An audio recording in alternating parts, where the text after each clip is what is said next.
दुनिया में करते हैं, इसमें किसी को बताने की जरूरत नहीं होती, कोई नियम धर्म नहीं लगाने पड़ते, ठीक है ना।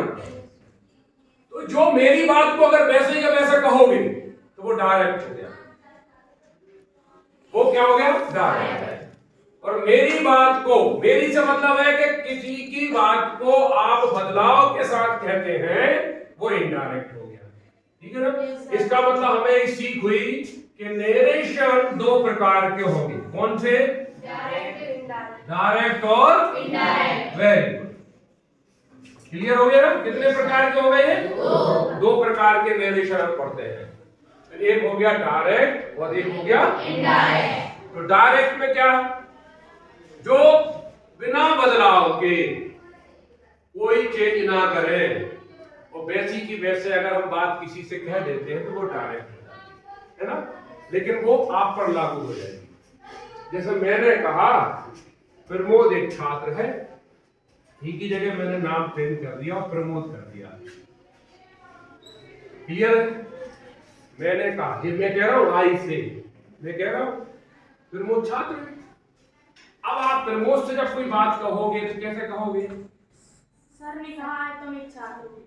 अब आपने क्या करा, अपने आप चेंज करा, तुम एक छात्र हो, सर ने कहा तुम एक छात्र हो, तो मैंने मेरी बात को अगर आप कह रहे हो तो उसमें चेंज कर दिया ना आपने, वो इनडायरेक्ट हो गई, क्योंकि आपको वो बात कहने में सरलता और सहजता हो रही है। और अगर आप यही कह देते, मैं कहती हूं प्रमोद छात्र है, तो वो आप पे लागू होगी, आप कहने वाले हो गए, ठीक है ना। कहने का मतलब है कि वक्ता के द्वारा कही गई वैसी की वैसी बात अगर आप किसी से कह देते हैं तो वो डायरेक्ट स्पीच है, डायरेक्ट नरेशन है, डायरेक्ट क्लॉज है, ठीक है ना। इसको हम स्पीच भी कह सकते हैं, इसको हम क्लॉज भी कह सकते हैं, उपवाद, ठीक है।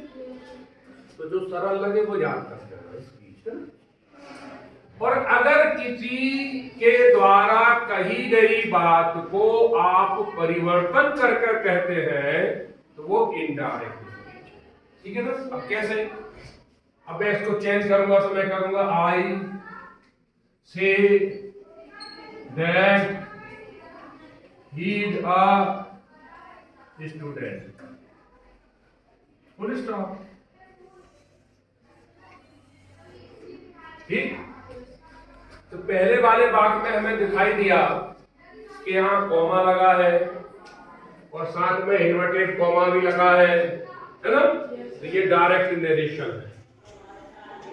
और इसको हमने बदलकर मैंने कहा कि आप या वह या तुम एक छात्र हो, तो ये इनडायरेक्ट नरेशन हो गया, क्लियर है। इसमें हमने क्या करा, कॉमा दिख रहा है क्या, इन्वर्टेड कॉमा दिख रहा है क्या, तो दोनों वाक्यों को जोड़ने के लिए क्या लगाया हमने, दैट, ये इनडायरेक्ट नरेशन हो गया, क्लियर है।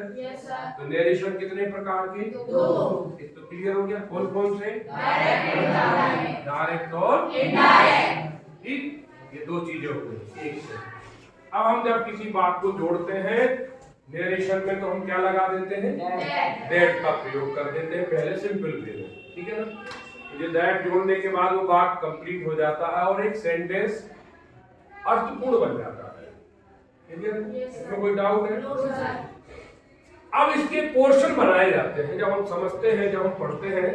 अब क्योंकि हम नियम पे आ गए, अभी तो हमने एक ऐसी वर्बली चर्चा कर ली, एक अंडरस्टैंडिंग तैयार करी, समझ विकसित करी, लेकिन जब हम नियम पे आते हैं तो फिर नियम कुछ इसके बनाए गए हैं, उन नियमों के आधार पर हम इसको नरेशन को पढ़ते हैं। अब हम नियम पे आते हैं, अभी तक तो काम क्लियर हो गया ना। Yes sir. कि वक्ता की बात को वैसे की वैसे कह देना, बिल्कुल रिपीट कर देना, कोई बदलाव नहीं करना, वो डायरेक्ट। और अगर आप बदलाव करते हो तो वो इनडायरेक्ट। तो इनडायरेक्ट में कर्ता भी बदलेगा, क्रिया भी बदल सकती है, डेड भी लगेगा, की भी लगेगा, बहुत सी चीजें बदलेगी ना, वो इनडायरेक्ट है, क्योंकि वो आप पर लागू नहीं हो रही। वो आप अगर आपने वैसी की वैसी बात करोगे तो वो सेम टू सेम हो जाएगी, तो वो आपकी बात का प्रभाव नहीं पड़ेगा, ठीक है ना। इसमें कोई डाउट है नहीं। अब हम इसको समझते हैं।